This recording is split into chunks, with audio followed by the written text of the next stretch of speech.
Hi everybody, Martin here from TTC Licence Bureau and Business Driver. Now a few weeks ago you will have noticed that we made a video, me and Chumley the Wonder Dog, on fuel saving. And why did we do that? Well, basically because of this.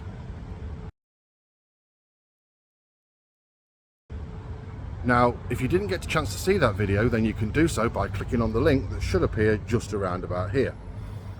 Now, one of the things that we didn't cover that much, and it was Chumley's fault at the time, because I said, you know, we don't need to, and he said, yes, we do, and frankly, it's the last time I take any form of creative direction off a dog. But one thing that we didn't cover a big area of fuel saving, which is actually not to own a petrol or a diesel car at all, but instead to swap it out for an electric one.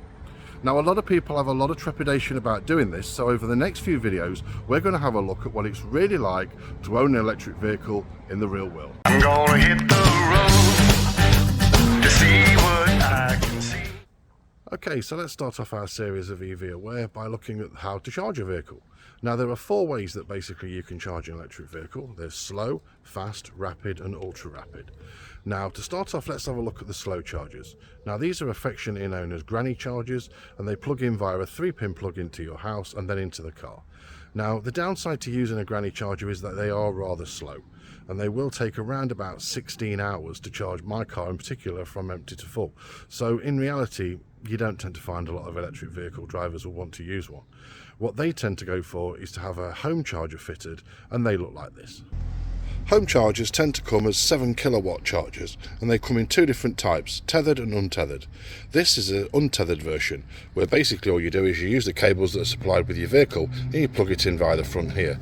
You can also see that it's got a wireless charging point here so that you can access it and start it off by your phone.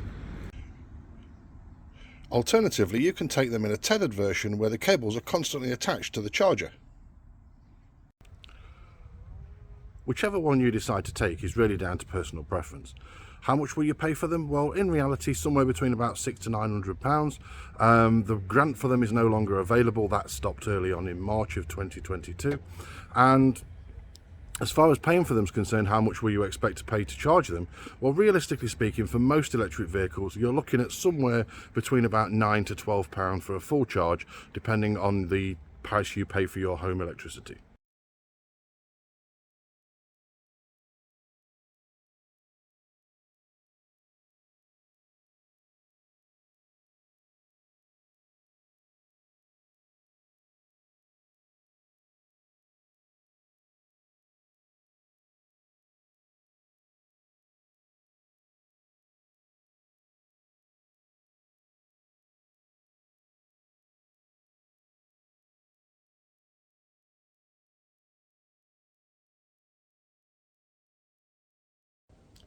Yeah, thanks for that, Chumley. He was starting to get a bit grumpy that I wasn't giving him any space on this video.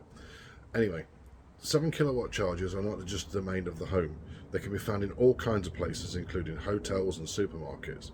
So don't just think that just because you've got a 7 kilowatt fast charger that you're not going to see one anywhere else, because quite a few places have got them now.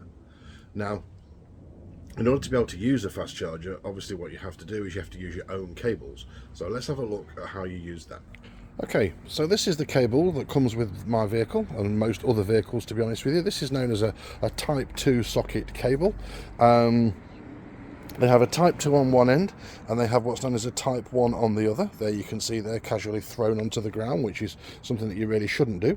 But either way, this is known as a Type 2 socket cable, and this is the one that basically goes into your car. So if you go round to the car, you'll notice here that we just plug it in, simple as that, nothing more to do, and it'll start charging. Then when we finish, we basically pull it out.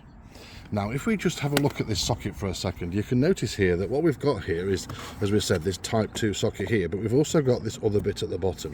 Now, if we pull this out, what this does, this turns this socket from a Type 2 into something known as a CCS, or a combined charging system socket. And when we, in our next video, we're going to have a look at our rapid chargers, then we'll see how we basically make the best of these two here. But for now, what we're going to do is put that little blank in paint black, and of course we're just discussing fast charging, and fast charging just works off that Type 2. Really important as well that when you finish with your cables, that you basically pop the end back onto the cable to protect it, and then wrap it up nice and neatly so it goes back in the box.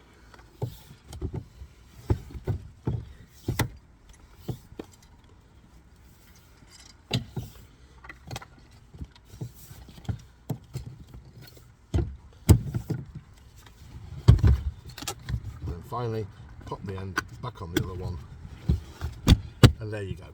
Always important to look after your cables, because without them you're going to be in a mess. And so that's it for fast charging. We will have a look at one of the fast chargers that we can see out of the destination charging in another video when we do the rapid charging. We'll also have a look at one then. But that's it for slow and fast charging. And hopefully you'll join me again where we'll look at the rapid and the ultra rapid chargers. See you soon. Bye. I'm gonna hit the road to see what I